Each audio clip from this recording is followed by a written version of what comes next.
I'm Lisa, the artist behind Lachri Fine Art. It is Tuesday, so it is time to critique another one of your original paintings or drawings. If you have an original painting or drawing that you would like to submit for critique, head over to my website, lachri.com/critiques. That link is below in the video description, and you can submit your work there. Today's critique comes from 14-year-old artist Mason Hall. Well, he was 14 when he submitted this a year ago, so I'm guessing he's 15 now. You can check out more of Mason's work at his Facebook page. That link will be below in the video description. He has drawn his own husky using Prismacolor colored pencils, charcoal, and marker. His goals here were realism and detail. I love the shading that you did on his eyes. I think you did such a good job here. You've got it to where it's darker right under where his upper lid would be casting that shadow, and lighter at the bottom. Really good job there. And the details on his tongue, the drawing of his tongue, you've done such a good job getting that movement. Looking at a few things we can adjust to improve on this piece even more. Now, you did not submit your reference photo, but I do know for sure that the drawing's not crazy accurate. I've spent way too much time at dog shows. Now, when getting your initial drawing, there are a few things that you can do to check your work against itself to make sure that it's perfectly drawn before you ever start shading, which will make your life much easier. First is to actually trace your subject. Even if you want to freehand it on your own,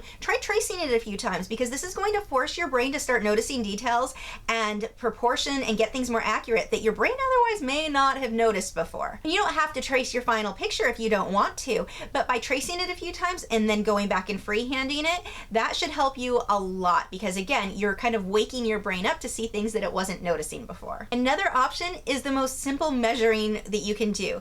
If you know that the distance between here and here is the same as here and here, and any piece that you work on, you're going to have multiple areas where distances match up like this. But if you know that that distance should be the same, you can come over to your piece and make sure that your proportions are just as accurate. My next tip is to draw upside down. This is another way to trick your brain into seeing things accurately, because you start looking at shapes as shapes instead of, I'm drawing an ear now, and that ear may not be what the ear actually looks like. But if you can start convincing your brain to see things as shapes and notice things more accurately instead of assuming it knows what it's seeing, that will make a big difference in your artwork. Next, for the tools that you used, now I am all for mixed media. I love working in mixed media myself, but some types of mixed media don't play real nicely together. Prismacolor, being wax base, will not layer on top of charcoal real well, and the other way around. They just don't mix that great together, so when you're trying to get a lot of detail and trying to get soft blending, these two don't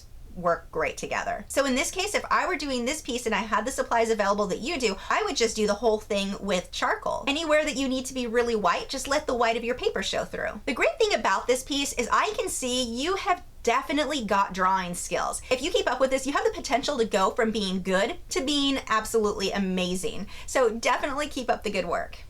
Thanks for watching. If you're new to my channel, I have new video critiques every Tuesday where I'm critiquing your original paintings or drawings, my own speed paintings, drawings, and tutorials every Wednesday, social media tips for artists each Thursday, and artist vlogs every weekend. So if you haven't already, I would love for you to subscribe so you don't miss out on anything. And you can follow me on Facebook, Twitter, Instagram, Tumblr, Google+, all those social media sites. The links are below in the video description, where you can keep up with news, my newest work, and see real-time clips of whatever it is I'm currently working on. I'll see you guys tomorrow.